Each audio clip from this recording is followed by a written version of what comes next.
Equalizer 3 starring Denzel Washington. Movie review. What did I think of it? Too long didn't read version. 2 thumbs up. Very enjoyable. Get your ass into the cinema and see it. Slightly longer version. No messaging. No agendas. No girl bosses. None of that crap that's been the ilk that's been coming out of Disney of late. Just a good lesson in how to make a movie that's enjoyable and entertaining, and one that follows on and maintains the character from the initial first movie. So he's still the same character. And there's a couple little call out points, and I'm not dropping any spoilers by saying this. If you've seen the other two and they're fresh in your mind, when you watch this, you might go, ah, that's all I'm going to say. But it's not necessary to have watched the other two. You're more likely to watch this if you've seen the other two because you understand what his character is about. And there was one little thing I picked up on, and you've heard me talk about this in movie reviews before, and that is when the camera focuses on a particular thing for no apparent reason, and you know that particular thing will play a part later on in some way, shape, or form. Like the movie always sets up foreshadowing. The movie sets up foreshadowing. So there are a couple little bits in that.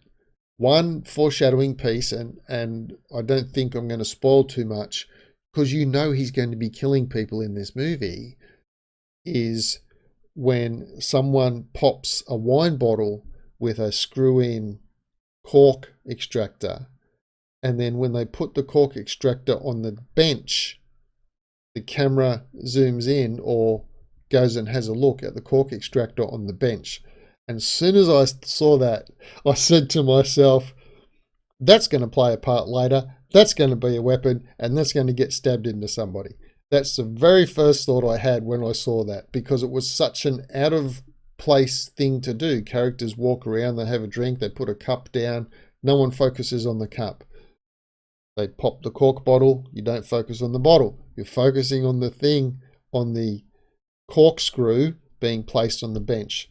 So to me, it was like a little bit of a standout. Now, there's a couple little things like that that I thought were well done with his character development. I'm not going to spoil too much about how he ends up in the little town in Italy and all the things that transpire and everything like that, because you don't really need to know in a review, and it's part of his character development within this movie itself.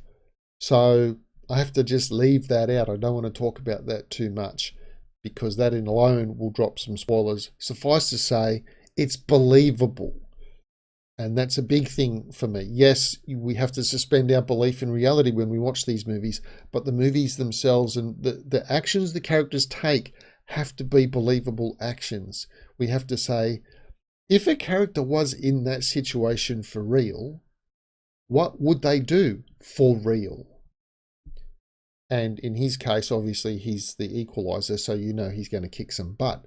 But the behavior of the other characters, what he's going through, and the decisions he makes within the movie, and what you know of him from his previous two movies, you understand it, and everything makes sense in the movie. At no point do you sit there just rolling your eyes going, oh, that wouldn't happen like that. The only question you could possibly have is certain things like, how does he get into a building or whatnot? They're the only possible things, but we don't need to know. We just need to know that he's in. That's all we need to know. So, if you've got a spare hour and a half, actually, look, give yourself an hour and 45 minutes. And in fact, give yourself 2 hours at the cinema because you're going to have popcorn and bullshit and all that sort of stuff. So if you've got a spare couple of hours for the cinema, go give it a watch. And if you watch it in some other way on streaming, or you want to wait till streaming or whatever, and you've got Make sure you give yourself a good hour and 45 minutes. You might have toilet breaks and credits and all sorts of things like that. But it's a very entertaining movie. And to me, this is, if you've bought the first two, then, and so you've got tangible copies on DVD or Blu-ray, then this is a nice addition to that collection of Equalizer movies so that you could watch them over and over. It's got rewatchability. It's got heaps of rewatchability in it. Anyway, if you've seen it, let me know what you think down below.